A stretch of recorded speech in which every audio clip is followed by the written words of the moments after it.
Donald Trump just wrapped up a disastrous speech before the United States Navy in Norfolk, Virginia.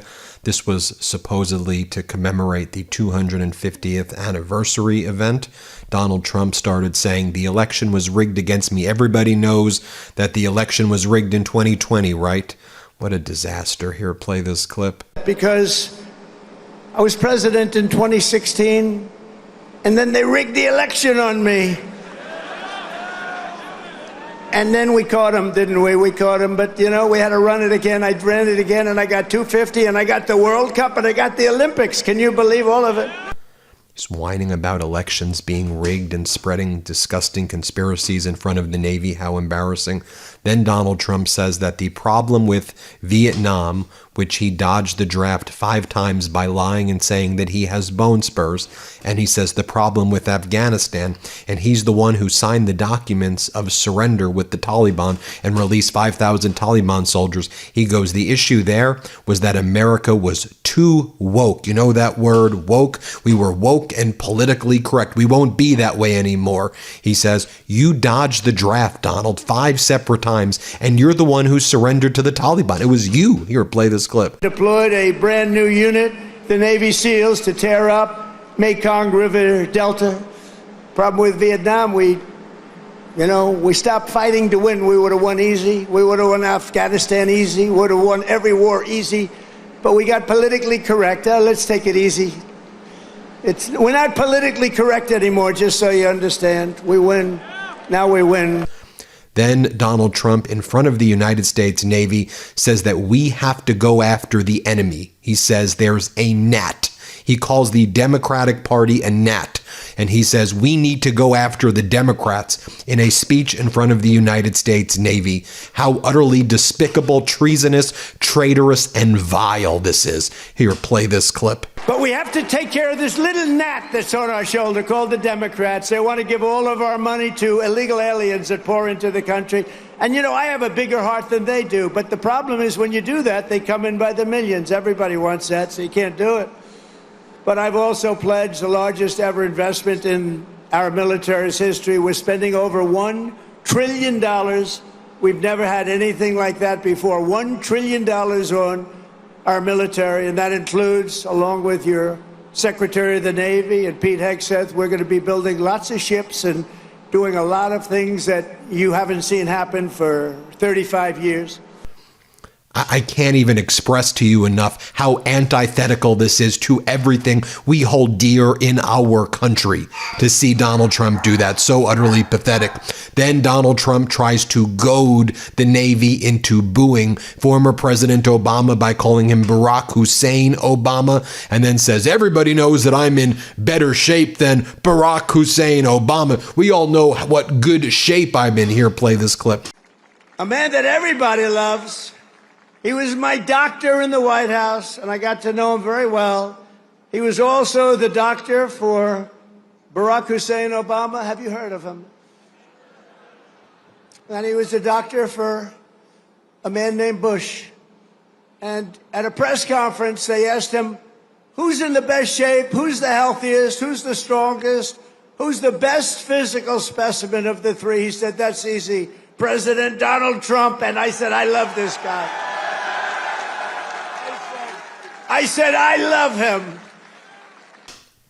As Mehdi Hassan writes, no sane person believes Donald Trump is in better shape than Barack Obama. No sane person talks about themselves like this in public. Note the racist jibe at Obama. He can't stop being racist ever. He's a racist. He's a felon. He's a sexual abuser. He's a criminal. I mean, he's a horrible human being. This is how he behaves, and it's embarrassing that this is how the United States is being represented in front of the Navy on the world stage. Trust me, the rest of the world is watching us here in this authoritarian, weirdo United States under Donald Trump with sheer disgust, although our enemies are delighting at this. Then Donald Trump says, anybody here from Japan? Any Japanese people here? Here, play this clip. The man in history, I don't like to talk about it too much now. You know, they've been a nice ally, but anybody from Japan here right now? We'll get off the subject immediately. But think of it, sent more tonnage to the bottom of the sea, one after one. Then Donald Trump concedes that this is a campaign rally, that he's using the United States Navy as a prop in a campaign rally. Play this clip. I thank a group of women from North Carolina. Look at these great. Will you stand up, please? These beautiful women have followed me. This is number 151. You could call a rally. This is sort of a rally. Let's face it. This is a rally. This is a speech of love. We all love our country. But that group is from North Carolina. They're up to about 151 visits. They have a whole group of them. I never see their husbands. I don't know what's going on with their husbands. I assume, do they still love you, the husbands? Yes, good. But I want to thank you. 151, they've been following me since 2016, and you look even better now than you did then. But I want to thank you very much. It's a really group. They love our country. They like Trump, but you know what they really do? They love our country. And we... Then Donald Trump further attacks Democrats and says, this is the Democrat-induced shutdown, but don't worry, I'm going to make sure all of you are paid. Here, play this clip. That's our nation's capital, and that has to be clean, beautiful, and safe. The U.S. Navy always stands for America. As your commander-in-chief, I will always stand for you. I promise you that. You know that. That's why you voted for me in numbers that nobody's ever seen before. And I want you to know that despite the current Democrat-induced shutdown, we will get our service members every last penny. Don't worry about it. Don't worry about it. Don't worry about it. No, Donald, you and the MAGA Republicans control all branches of government. You are refusing to even talk with Democrats. You call them gnats, yet alone negotiate with Democrats, while you are taking away the health care of Americans. Americans are either on Medicaid, Medicare, or an Affordable Care Act plan, and they recognize that the subsidies, if they expire, they're going to go medically bankrupt.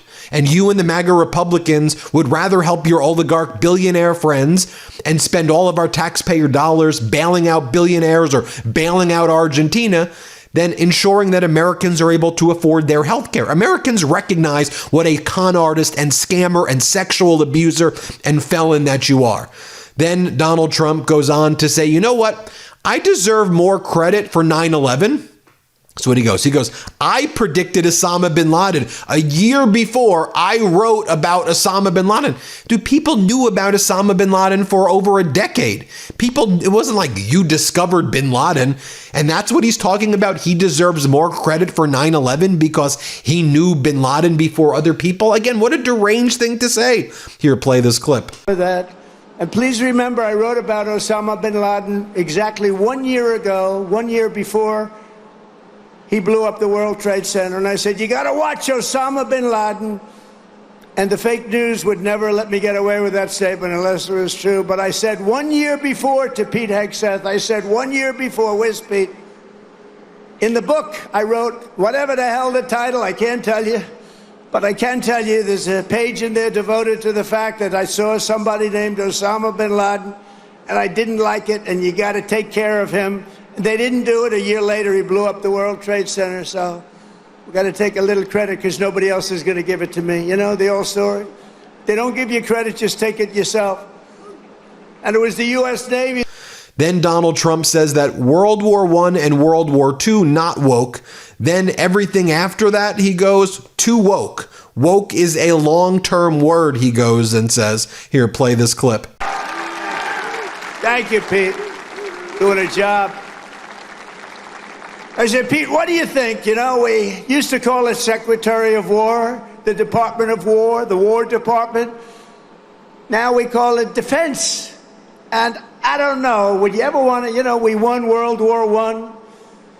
We won World War II. We won everything in between. We won everything before. And all of a sudden they decide to change the name. They went woke then too, you know. Woke is a long-term word. I said, what do you think about changing it to the Department of War? He said, I love it, sir. And that was about the end of it, right? As Andrew Bates writes, confused? Is letting rich people dodge the draft woke? Because that's what Trump did at the time. And Trump's former chief of staff, a retired Marine general, confirmed that he calls American veterans suckers and losers. I don't know. Maybe that's woke. Then Donald Trump talks about the Gulf of Mexico, which he's like, I know everybody calls it the Gulf of America. And the judge said that he loves the name Gulf of America. And now the AP can't even cover this. The AP was there. Here, play this clip. Defense at Department of War, as I said, and we have changed the name of the Gulf of Mexico to the Gulf of America. That was easy. That was an easy one.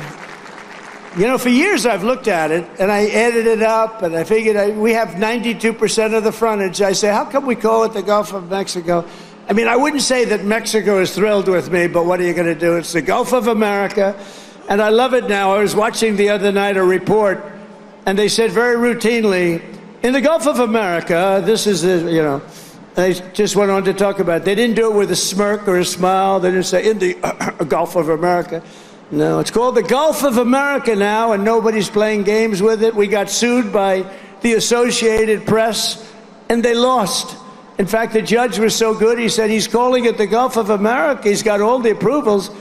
You have to do that, too, to the very liberal Associated Press. They got thrown out of court. In fact, they're almost not allowed to cover me anymore because of that. It was a big hit. So I'm very proud of that. Under our leadership. Then Donald Trump, again turning this into a campaign rally, says the U.S. Navy always stands for America. I will always stand for you. That's why you voted for me in record numbers. Here, play this clip. That's our nation's capital, and that has to be clean, beautiful, and safe. The U.S. Navy always stands for America. As your commander-in-chief, I will always stand for you. I promise you that. You know that. That's why you voted for me in numbers that nobody's ever seen before. Then Donald Trump brags about UFC fights at the White House. Play this clip. And on June 14th, next year, we're going to have a big UFC fight at the White House, right at the White House, on the grounds of the White House. As Aaron Ruper writes, idiocracy was unrealistic only because we got dumber quicker than the movie anticipated, right? The movie was, like 1,000 years later? Nope, we're here in 2025. You saw that clip. Next, you have Pete Hegseth to the Navy saying, your diversity is not your strength. We don't like diversity. Here, play this clip. Your diversity is not your strength. Your strength is your unity of purpose, your shared mission, your love of country. As Alex Cole writes, Pete Hegseth telling the Navy diversity isn't strength is wild, considering he's never fought a battle where diversity didn't win it. From Normandy to the Pacific, it was black, brown, white, Asian, Native, and immigrant Americans shoulder to shoulder. And then finally, Donald Trump brags about the United States military killing people in fishing boats off the coast of Venezuela. And then Donald posting ISIS-style death videos of murdering Venezuelans on fishing boats without providing the identity of who these people are on his social media accounts. Here, play this clip.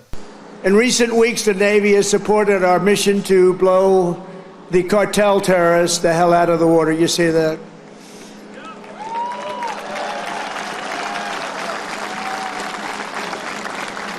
And you know, there are no boats in the water anymore. You can't find any. We're having a hard time finding them.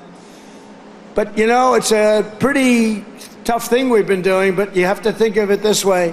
Every one of those boats is responsible for the death of 25,000 American people and the destruction of families. So when you think of it that way, what we're doing is actually an act of kindness. But we did another one last night. Now we just can't find any. You know, it's the old story. We're so good at it that there are no boats. In fact, even fishing boats, nobody wants to go into the water anymore. Sorry to tell you that. But it's we're stopping drugs coming into America, if that's okay. We're stopping drugs at a level that nobody's ever seen before. Well, there you have it, folks. What a disastrous speech. We'll keep you posted every step of the way. Hit subscribe. Let's get to 6 million. Thanks for watching. Thanks for watching. Be sure to add the MeidasTouch podcast on Apple Podcasts, Spotify, or wherever you get your podcasts for new updates every single day.